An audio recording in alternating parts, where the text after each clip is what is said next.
मई, जून, जुलाई की गर्मी हिंदुस्तान भर में ऐसी होती है कि धूप में निकलते ही या तो इंसान खुद को भुनता हुआ महसूस करता है या लू लगने से तबीयत बिगड़ना तय है। पर इस तपती गर्मी में नंगे पांव सड़क पे ये कौन खड़ा था और अनिल की खिड़की की ओर बिना पलक झपकाए घूर रहा था। बड़ा ही जाना पहचाना सा चेहरा था, लेकिन पहचान नहीं पा रहा था अनिल उसे।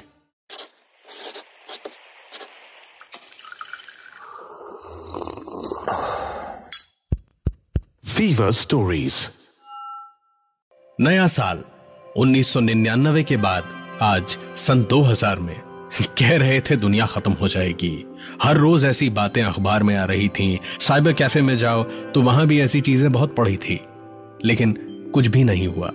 न दुनिया खत्म हुई और ना ही कहीं कोई बहुत बड़ा वायरस अटैक हुआ। एक तो ये कंप्यूटर चीज ही ऐसी है कि समझ नहीं आती, और ऊपर से इसमें भी वायरस। अमा हटाओ, आदमी की जगह कभी भी कंप्यूटर नहीं ले सकता। कितना भी आर्टिफिशियल इंटेलिजेंस आ जाए, कुछ भी हो जाए, अरे बनाएगा तो ये सब कुछ इंसान ही ना। ऐसी ही बातें सोचता हुआ अनिल खिड़की पे चाय पी रहा था। 3 साल बाद यूएस से इस बार इंडिया घर आया था अनिल। कंप्यूटर लेके पढ़ाई करने की उसकी जिद ने उसकी जिंदगी बहुत आसान बना दी थी।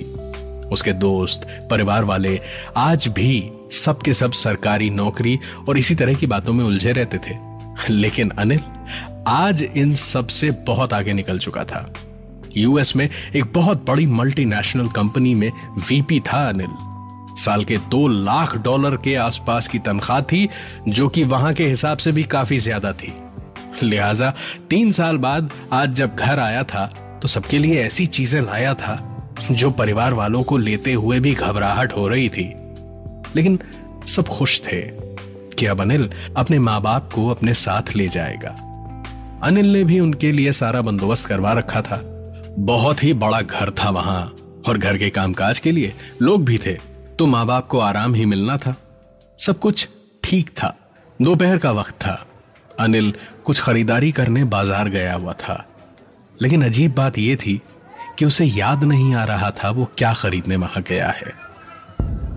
जयपुर शहर की सैकड़ों साल पुरानी दुकानें, वो माहौल अनिल को बड़ी अजीब सी उलझन में डाल रहा था और अपनी ओर खींच रहा था। वो तो यहीं पैदा हुआ था, यहीं पला बड़ा था। इन्हीं दुकानों को पता नहीं कितनी बार देखा था, यहीं से कितनी खरीदारियां की थीं। आज ऐसा अजीब सा क्यों लग रहा था? क्या था यहां जो उसे बेचैन कर रहा था? अनिल ने सोचा शायद उसे लू लग गई है, डिहाइड्रेशन हो रहा है, या फिर शायद गर्मी से ऐसा हो रहा है। उसने तुरंत एक छांव वाली जगह ढूंढी तो देखा पास ही एक आदमी मटके में कुछ लिए बेच रहा था। अनिल ने उससे पूछा, क्या बेच रहे हैं आप? आदमी का चेहरा नीचे था। मटके पे लगा हुआ लाल गमछा हटाया, एक भारी सा तांबे का ग्लास निकाला और उसमें मटके से बेल का शरबत भरा और सर उठा के अनिल की ओर ग्लास बढ़ा के बोला, तुम्हारा पसंदीदा बेल का शरबत है अन्नू, पियोगे? अनिल ने उस आदमी का चेहरा देखा तो पता नहीं, जैसे एक झटका सा लगा उसे। वो इस आदमी को पहचानता था, लेकिन कुछ याद क्यों नहीं आ रहा था। अनिल को ऐसी झुलसती गर्मी में भी कैसी अजीब सी ठंडी हवा लग रही थी। वो ठंड से कांप रहा था, लेकिन माथे से पसीना बह रहा था। अनिल उस आदमी से पूछना चाह रहा था कि वो कौन है, लेकिन हलक से आवाज ही नहीं निकल रही थी। अनिल की आवाज घुट चुकी थी और पूरे बाजार में चल फिर रहे हजारों लोग अचानक ही जैसे अनिल की ओर एक एक कदम चलते हुए उसे घेर रहे थे। कुछ ही पलों में अनिल के चारों ओर 3 से 4 हजार लोग उसे बिना पलक झपकाए घूर रहे थे, और उस घेरे के बीचों बीच अनिल पसीने से लथपथ कांपता हुआ खड़ा था, और सामने वो आदमी हाथ में तांबे का बेल के शरबत से भरा हुआ ग्लास लिए बैठा था, और उसके चेहरे पे एक अजीब सी सुकून भरी मुस्कुराहट थी। लेकिन अनिल को कोई सुकून कहां था।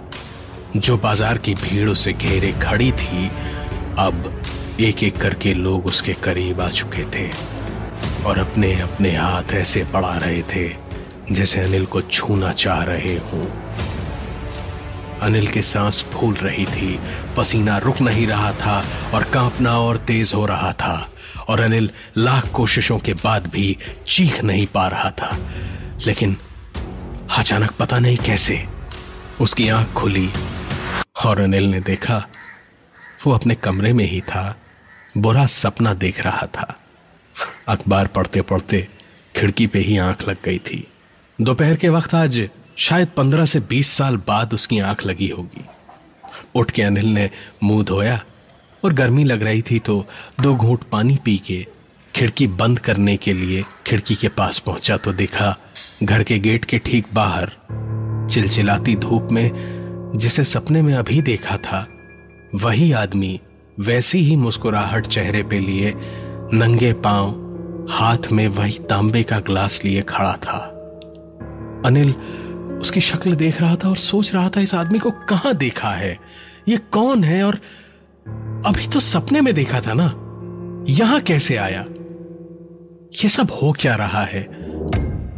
अनिल की इसी उधेड़ बुन में अचानक गेट के उस पार गर्मी में खड़े उस आदमी के होंठ हिले और अनिल को अपने कानों में आवाज ऐसे सुनाई दी जैसे बगल में खड़ा होके बोल रहा हो, छोरा हमारी शान है, इंजीनियर बनेगा तो सबका भला करेगा। और बस इतना सुनते ही अनिल को जैसे सब याद आ गया और वो फूट फूट के रोने लगा।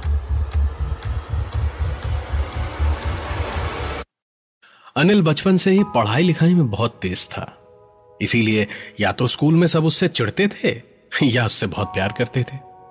पर उसका एक ही सच्चा दोस्त था, ईसर काका। स्कूल से छुट्टी के बाद रोज ईसर काका से चवन्नी के 2 ग्लास बेल के शरबत पीता था और उसके बाद ही अनिल घर जाता था। बाकियों के लिए चवन्नी का सिर्फ 1 ग्लास हुआ करता था, लेकिन अनिल तो स्कूल की शान था और लड़का भी अच्छा था, इसीलिए बड़ों का चहेता चुटकियों में बन जाता था। ये ईसर काका हमेशा अनिल को देखते ही इंजीनियर साहब कहने लगते थे, और बस इतना ही तो था। इसके बाद स्कूल खत्म हुआ, आगे की पढ़ाई के लिए अनिल शहर के बाहर चला गया और फिर ईसर काका कभी दिखे नहीं। हाँ, एक दफा शायद उन्हीं का ट्रंक कॉल आया था यूएस में। आधी बात समझ नहीं आई, बाकी सुनाई नहीं दी। बस इतना समझ आया कि कोई बीमार था और पैसों की मदद चाहिए थी। अनिल ने घर पे पूछा भी था कि किसे नंबर दिया था, किसे पैसे चाहिए, हुआ क्या, लेकिन कोई कुछ बता ही नहीं पाया और बात आई गई हो गई। अनिल ने तुरंत अपने दोस्तों को फोन लगाना शुरू किया, लेकिन कौन कहां किसी को याद रखता है। अनिल ने सोचा स्कूल जाके ही पता किया जाए। वो सीधे स्कूल पहुंचा। छुट्टियां चल रही थी गर्मियों की। गेट पे आज भी वही बहादुर चचा खड़े थे। अनिल को देख के खुश हुए। अनिल ने ईसर काका के बारे में पूछा तो उन्होंने बताया ईसर काका की बेटी को कोई बहुत भयंकर बीमारी हुई थी, इलाज के लिए बहुत पैसे चाहिए थे। ईसर काका ने अपना सब कुछ बेच दिया और थोड़े पैसों का इंतजाम किया, लेकिन उससे बस कुछ महीनों की दवा का खर्चा ही निकल पाता। बहादुर चाचा ने ही अनिल के कुछ दोस्तों से अनिल का नंबर लेके उन्हें दिया था। ईसर काका की बेटी तो ना बची और ईसर काका भी अकेले गरीबी में ज्यादा दिन जी ना पाए। बस एक बार अनिल से मिलने की आखिरी ख्वाहिश थी। बिना किसी रिश्ते के एक पराया इंसान भी किसी को ऐसे चाह सकता है, ये बात कभी कभी डरावनी लगती है।